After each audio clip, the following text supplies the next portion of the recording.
Salut tout le monde, comment allez-vous? Moi ça va plutôt bien. Aujourd'hui on se retrouve pour une nouvelle vidéo, pour une théorie sur Toy Story. Ça fait un petit moment qu'on n'avait plus fait une théorie sur Toy Story, donc voilà. Et on va un petit peu parler du papa d'Andy, puisque comme on peut remarquer dans les 3 films de Toy Story, on remarque qu'il n'y a pas de papa. Il n'y a pas de papa, il y a la maman, il y a la petite sœur, voilà, il y a Andy, ça on le sait, on connaît, voilà. Mais le papa, où est-ce qu'il est passé? Ça, c'est la question qu'on peut se poser. Alors, est-ce que le papa, il est mort? Ça, c'est la question qu'on peut se poser. Ou alors, est-ce que il est toujours en vie, mais a quitté la famille et a décidé donc de plus voir ses enfants? Ça, c'est la question qu'on peut se poser aussi, parce que vraiment, on remarque vraiment dans la trilogie que le papa, on le voit pas, il est pas mentionné, en plus sur les cadres de photos, etc., on le voit pas non plus. Voilà, jamais le papa il a été mentionné. Voilà, 0 fois d'ailleurs. Mais petit truc, c'est que quand même, c'est étrange tout ça. Alors donc, tout ça, mène à se poser la question, est-ce que le premier film ça passe pas pendant le divorce des parents d'Andy?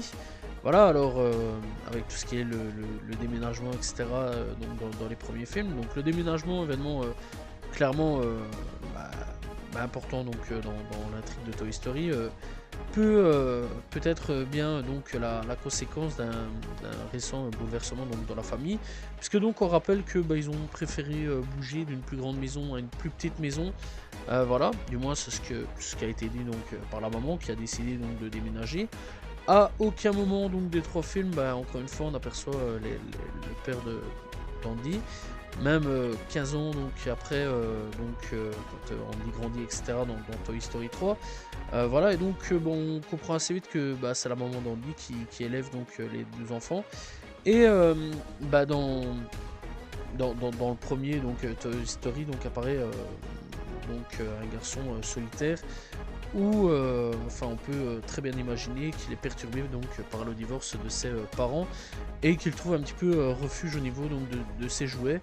Et aussi la question qu'on peut se poser, c'est est-ce que Woody c'est pas un peu une sorte d'héritage venant du père? Ça c'est aussi la chose, parce que bon, on rappelle Woody, toute la collection là Woody, voilà, eux ont été créés donc dans les années 50, donc c'est pas un jouet non plus très très récent.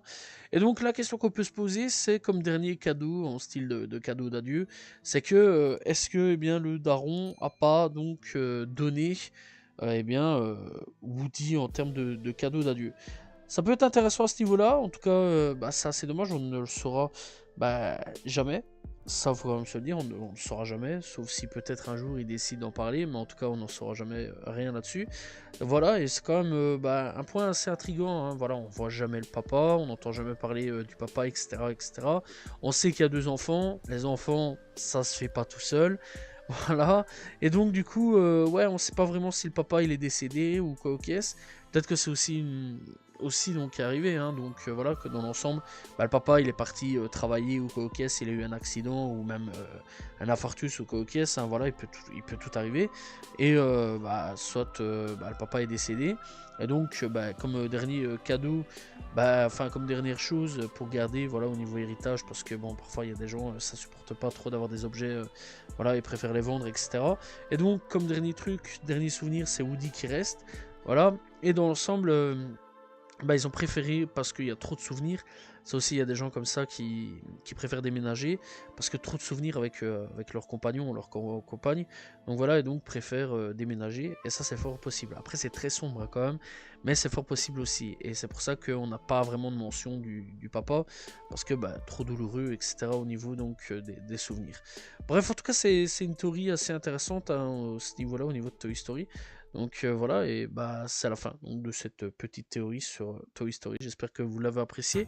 N'hésitez pas à vous abonner, liker, commenter, partager. On se retrouve demain pour une nouvelle vidéo, très prochainement pour une nouvelle théorie. Salut tout le monde, ciao ciao.